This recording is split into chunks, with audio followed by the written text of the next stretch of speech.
what people are starting to see, at least in the occupation of Palestine, is just an increasing crisis of humanitarian condition. Do you think you can expand on that? Yeah, I mean, I think I'd also I am not the expert on geopolitics on this issue. You know, for me, I'm a firm believer in finding a two-state solution in this issue.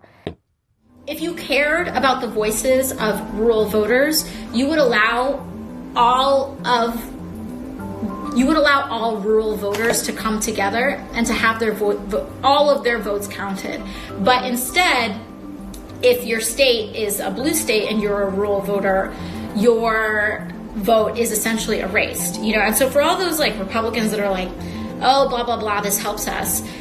What about all of those Republican voters in, for example, New York or in California, who feel like their votes don't matter? Whereas, suppose if they're in a popular vote, everyone's vote would count equally, and we wouldn't give essentially affirmative action to a very few small band. Idea.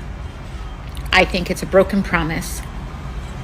But additionally, let's say you completely disagree on this. You could build a great big Trumpy wall on the entire U.S. southern border, and it's still not going to fix this problem. And I'll tell you why. The U.S. and U.S. foreign policy is contributing to the displacement of millions of people in South America to begin with.